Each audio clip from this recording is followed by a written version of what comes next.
You have done something that very few people have done, which is you read every single one of Zohran Mamdani's tweets and done a lot of investigation and reading up into him. He's obviously become a huge figure in American, I was going to say politics, but I think he's also a cultural figure in a way as well. So first and foremost, who is Zohran Mamdani? So thank you for acknowledging the fact that I had to read all 16,000 of his tweets when I got to the year 2020. It was a long few days getting through that.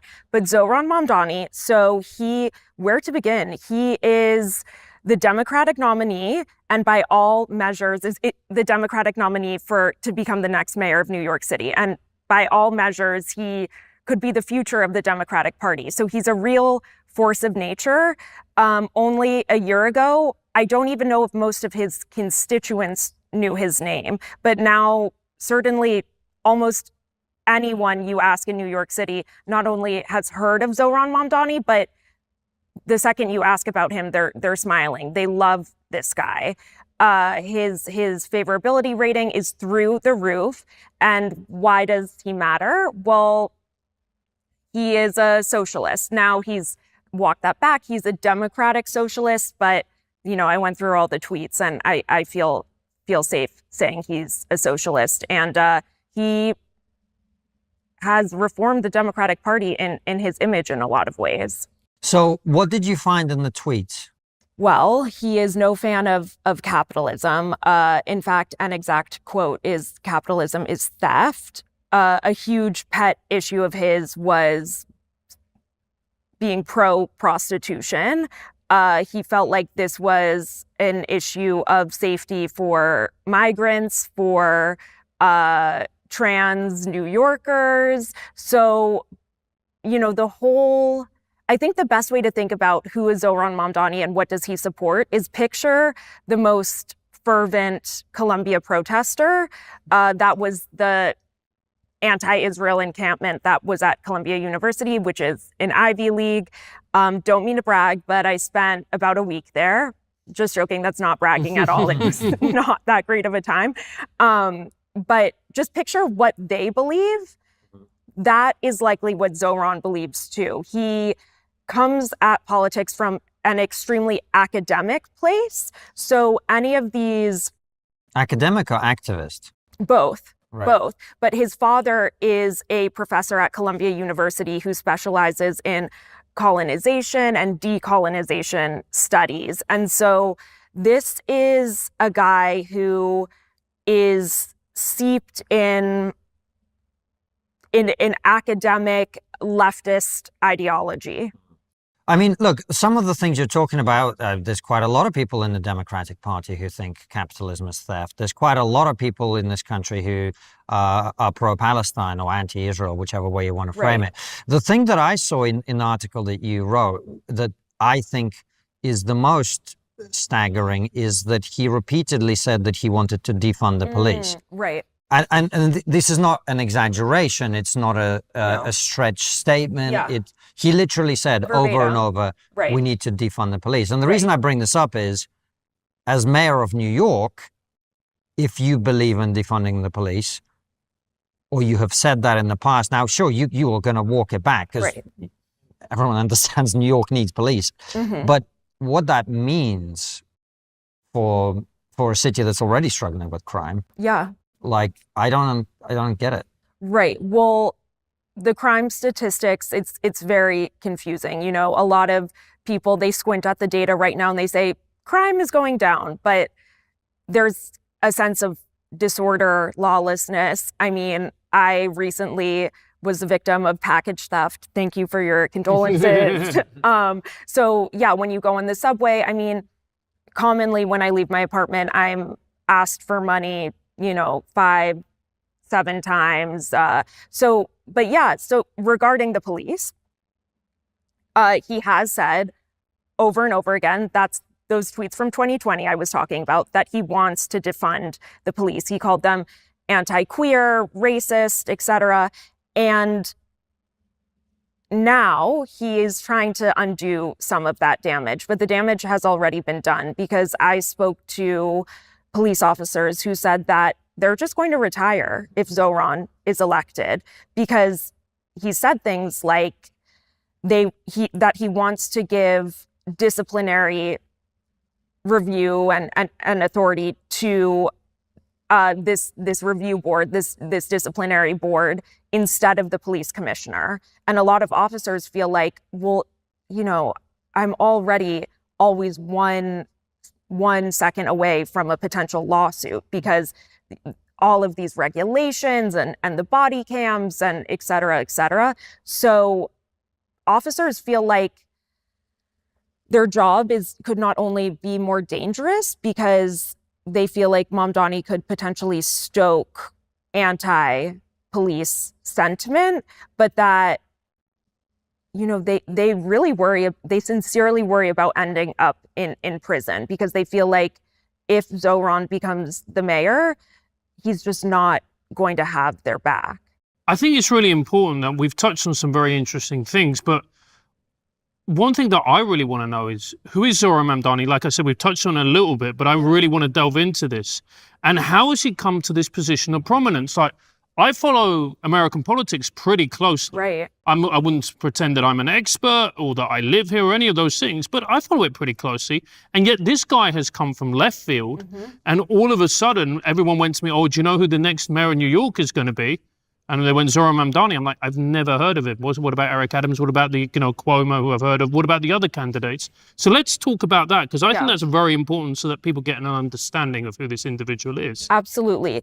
So it reminds me a lot of 2016. Leading up to the primary, Zohran was not, polling said that Cuomo, the former governor of New York, Andrew Cuomo, this is a guy who once was talked about as a potential presidential candidate. So polling was showing that Andrew Cuomo, he had this in the bag. And yet I really felt like it was going to be Zohran. I mean, I would be on the subway and all the cool people, they were carrying hot girls for Zohran bags. Okay. It became a huge trend on social media to post his support. He was getting all these endorsements that typically would go to someone like Cuomo. But yeah, a year ago, he was polling at 1% and just had this meteoric rise. So who is Zohran Mamdani? Well, as a person, he comes from a very privileged family, which is ironic because he's become this champion of the working class. But his mother, you might have heard of her. Her name is Mira Nair. She was the director of The Namesake, Monsoon Wedding, I think is what it's called. It's a 2001, these really successful films. And so, yeah, his mom is this successful director. The dad is the Columbia University professor, and he was born in Uganda, lived in South Africa for a little bit, and moves to New York City. And he moves to Queens. He lives there for a little less than 2 years and decides he's going to run for the state house. And even in that race, he ran against an incumbent who had been on the job for a decade. And, he was the underdog then. That's the main thread of Zohran's entire career, is he's always been the underdog and he's always made the impossible happen. And so he won his state house seat by a couple hundred votes. And when he was in the state house, well, there's something we haven't got into yet, which is the real connective tissue of his politics is Israel and Palestine. And so his main bill that he introduced in the state legislature was an act that was intended to penalize nonprofits that might have had connections to settlements in the West Bank. And he has said over and over again in interviews that Palestine is why I got into politics. Okay, now you're getting interested. Yeah. No, I was interested before, but that is a pretty bold statement, because that's not about what's going on in New York. I understand if you've come from a left-wing persuasion, which I have some empathy for, I'll be honest, and you see, poor people struggling. You go, that's Yeah. why I got into politics. Look, that makes sense. But Palestine is why I got into politics? That's nothing to do. It is interesting, especially because, a talking point that a lot of his supporters say in response to how much he is pressed on Israel, they say, guys, he's not running to be mayor of Tel Aviv. And yet, when he talks about this issue, there are so many things he could say about the domestic impact. I mean, I think October 7th changed New York City. It just feels different, I think, to a lot of Jewish New Yorkers. And yet, he hardly ever talks about the real implications here. When he releases statements, it's genuinely all about foreign policy. But yeah, so when he was in college, he went to a pretty fancy school called Bowdoin. Now it costs nearly $100,000 a year. He co-founded the school's chapter of Students for Justice in Palestine, which is a pretty radical group. After October 7th, it released a statement that was basically a condemnation of Israel. So yeah, this is another topic on which he has attempted to moderate on. But when you go back to his past, he really comes at it from this radical academic history. And so if he was in the State House, he got elected, he was an underdog, which, by the way, and I think we need to talk about this as well, whatever we think about him, this marks him out as a very talented politician.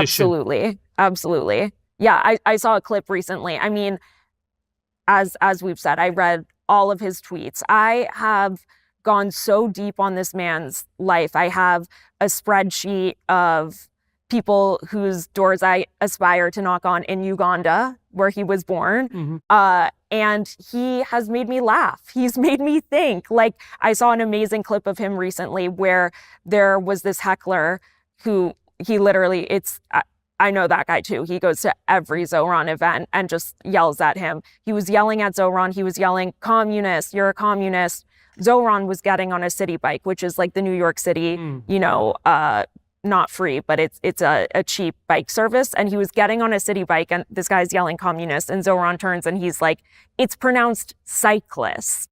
And what can you say? The charisma is next level. And I do think that helps explain so much of the overnight success is charisma and positivity. It's interesting because it's kind of an inverse in some ways of Trump, of populism on the right, where Zohran is tapping into this class grievance. Like I said, he champions himself as for the working class. And yet a lot of people make comparisons to Obama. A lot of people, when they talk to me about Zohran, they use the word hope. He gives me hope. And so, yeah, I think there's grievance under the surface, but he is always smiling. In the last debate that he had with Andrew Cuomo and the Republican candidate, he smiled through the whole thing. He was obviously really frustrated. So even when he's frustrated, he's smiling always. Does that work? Because it might be just a British American thing, but when I see someone who's being heavily criticized and they smile through it, that makes me think that person's inauthentic. Right. Because if you call me a dick to my face, I'm not going to be like, you know what I mean, right? Like, I might be serious, or I might take it on, or I might, but does that work here?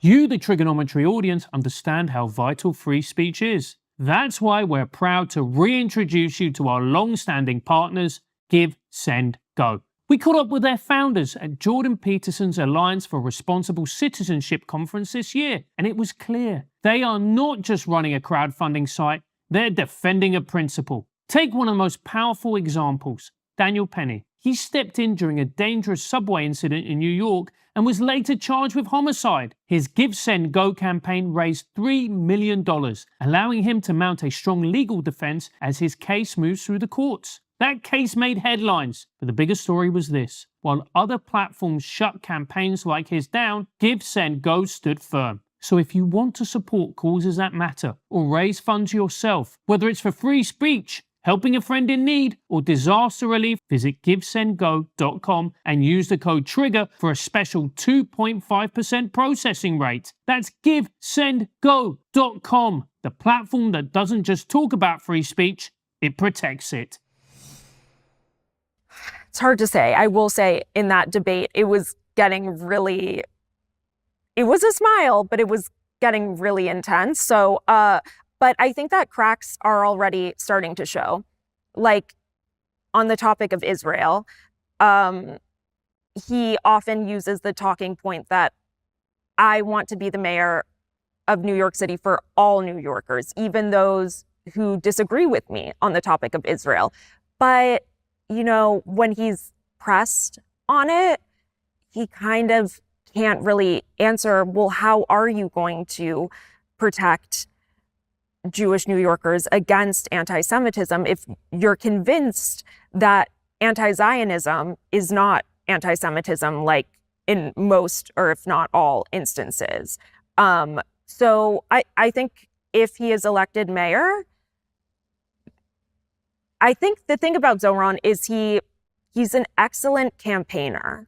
And in some ways his primary campaign had way more energy than now the general election campaign has had, because everyone who was helping him organize, I think they love this idea of the underdog.